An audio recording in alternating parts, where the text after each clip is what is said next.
Petr Yan coming into this, he was the favorite, and Merab basically said, I don't give a shit who you pick as a favorite. I don't give a shit if he pushes me in the fucking weigh-in things or anything like that. I'm going to whoop that ass at 48 takedown attempts. Mm-hmm. I didn't do 48 takedown attempts in a wrestling practice. You had an hour and a half to do it. Dude, I know. Yeah. Come on. That's a ton. That is so much output. That is so exhausting. You know who had the record before that, right? No. Cain Velasquez. Cain Velasquez against Junior. I believe it was the first fight. Oh. Yep, Cain Velasquez against Junior. Not the first fight. Sorry, the second fight. I always say forget first about fight. the He didn't get any. Yeah. What's that? I said I always try to forget about the first fight. But to me that was that's crazy because you think about that, right? This guy's 135 at a bantamweight. Yep. 40 something takedown attempts. I think Cain had the record at 38. I think is what it was. Jesus, something somewhere around there. Yeah, but that's for a heavyweight though, John. That's crazy. A heavyweight. Crazy. That's how many. But those were just attempts. You know what's your idea of an attempt? Like just snatching the leg and then letting go of it? You at least attempted. You snatched the leg. You got, you went for a double. You went for a single. You got the leg into your arms. You had something, and then you lost it. Okay, but it's an attempt. Yeah. Here's the thing. He only got like 7 of them or 8 of them. He got double digits. No. He got double digits. Going into the okay, then he must have got double digits. At the end of the 4th round, going into the 5th, they said he only had 6. Like 8. 8. All right, Dave, look up. How many takedowns did Merab get against Petr Yan tonight? That is your official job. I thought Brendan said in the end it was double digits. That lets you know how good Petr Yan is, because most people, if you get 3 or 4, or if you get 5 or 6, the fight's over. Like you just control the top. You don't need to get more than 5 or 6. That lets you know how fucking phenomenal of a wrestler, scrambler, whatever it is that Petr Yan is. Just a fantastic. To me, it was a fantastic fight. But I'm a nerd. I nerd out and geek out on shit like this when it comes to these type of fighters. Takedowns, 11. Wow, that's double digits. Okay, Captain Obvious. No fucking shit, right? I just had to go into the double digits again. Oh, jeez. John, I didn't listen to the scorecards. What was the scorecards? Because I had Peter winning the first round. I had him losing the rest. I believe they were mostly. Or was it 50-40? I think 50-45.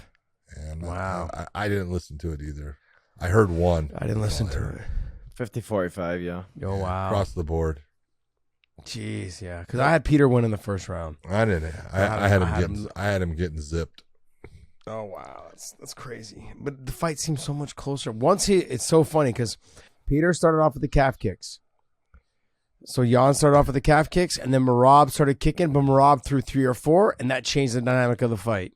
Yeah, whereas Yan was landing a lot more of the calf kicks, and it had a little bit of an effect. As soon as he hurt his leg, he stopped kicking. That's right. Yan stopped kicking because he didn't want to bring attention back to his leg. Because that's one of the biggest things that I used to do, John, is someone kicked me with something or hit me with something that I felt hurt me or it landed clean. Yeah, I would try to do the same exact thing right back to them. So when I didn't like something, I wouldn't throw that coming anymore. Back your way. Yeah, when I didn't like it, I would just leave. I wouldn't do it again to them because it would remind them. Okay, then they didn't like it. They're gonna throw it to me. I hated that. So, but I mean, that was one of my tricks. When they landed something that landed on me, I would throw it right back at them in the same position and see if they liked it or not. So, but Yan really is struggling right now. He's struggling big time. He doesn't look the same. I think the other thing too, confidence is gone. The confidence is gone. He doesn't have. He is not the same striker. No. He doesn't have the same output. He's worried about being taken down, and he did a great job of stopping. It was almost like in the first round. The one thing I saw is he took that. Merab went for the shot, kind of had that little scramble, and I saw his. I want to say it was his right leg. It looked like he hurt his knee, and he took that weird step, and I was trying to watch to see if it was gonna affect him. It didn't look like it did, but I was like, oh, I thought he hurt his knee. Maybe he didn't, but from that point, output wise, his output now is half of what it used to be. Because he used to build. He would start a little bit slow and he would get his reads and he would look, for the tells of what he could, try to, exploit. But he would always build. He's not building at all. He's staying in that same gear. I mean, but you got to give Merab all the credit. He's absolutely a fucking good fighter. He brings a damn pace and a fucking consistent pressure that is hard to deal with. You got to hurt him, or he's going to be in the middle of your fucking chest, fucking going after takedowns, going after ground and pound, trying to throw short elbows. I love the dude's personality. I think he's fun to watch. I love his commitment to his friendship with Aljamain. Because we've seen it where guys have worked out for a long time together, and in the end, I want that strap, and that's okay. There's nothing wrong with that. But I love the way he looks at it, and who do you want to fight next? I don't care. Just give me somebody. Well, I know somebody, and I know you're not going to like it. I would love to see Umar Nurmagomedov and Merab. Oh, I would love to see that fight too. I don't think Umar's. I think he needs one more fight. I knew you would say that. Top 6 or 7. That top 6 or 5 somewhere in there. And no, he doesn't need anybody else. That would be a great fight. I think he needs. I know. I like that fight. I do like that fight for him, but I think he needs one more fight because he hasn't had a chance to fight someone in the top 6. And there's a jump. Yeah, in the level of absolutely of just not just skill level, but just mentality. And I think Umar needs to get to that. And I think he's already got it himself. But there's building blocks for this. He needs to experience another person who has it at the level he has it at. That mentality, the skill level, all those things. Do you remember that building block that you wanted for this brother of his named Usman? Yeah, that's true. He didn't need it. This is very true.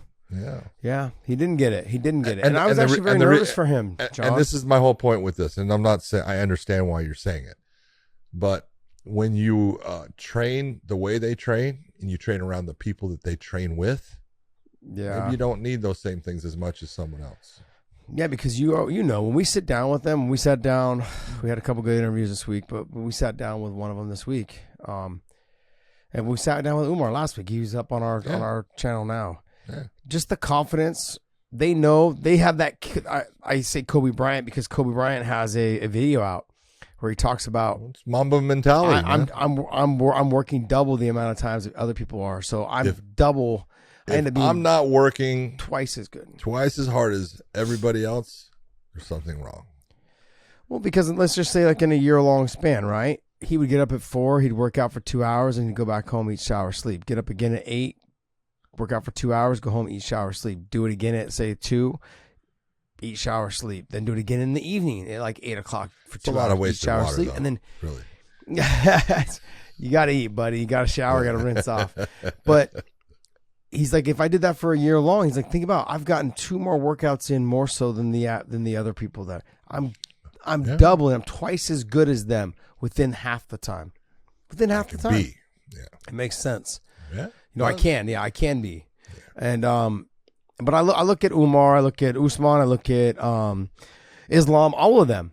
Is that they have that mentality of if they got nothing to do, they go run. If they got nothing to do, they go lift. If they got nothing, and it doesn't have to be. Everyone thinks it has to be an intense workout. It doesn't need to be intense. No. It just needs to be in there, breaking a sweat. Working on drills. I remember training with doing wall drills with Habib one time, and he was getting ready for a fight, and I had already had my fight probably about 2 weeks before that. And so he's like, "Hey, brother, I just need someone to flow with against the wall for an hour straight." We didn't train with the other guys. We just sat against the wall and we just worked on transition. Boom, drop on the leg, lift. No pressure. No real fighting back. Flow. Just let it flow. A lot of flow. Take down, okay, push on the head, get up. Got your knees, dig the underhooks. Just a flow of it all, okay? Bounce you off the wall, pull you up, lift a little bit, put your hand on the ground, get on your head. Just all this for an hour straight. It was not hard, but at the end of that thing, exhausting. Fucking a puddle around where we were at. A puddle of just sweat all up and down that section of the mat. Yeah. And we, but like I said, that you don't have to go hard every single time. So I think that mentality of which Umar and Usman that they have, it's going to carry over. Plus, when you're training around other fighters that are at the level that they're at, you know, and Merab, he's got that guy. He's got Aljo. He's got Aljo to be like, hey, I'm the champ. You now are number one contender, or you know, or number two, whatever it is. Right there, Sean O'Malley. Yeah, he's right there. Right.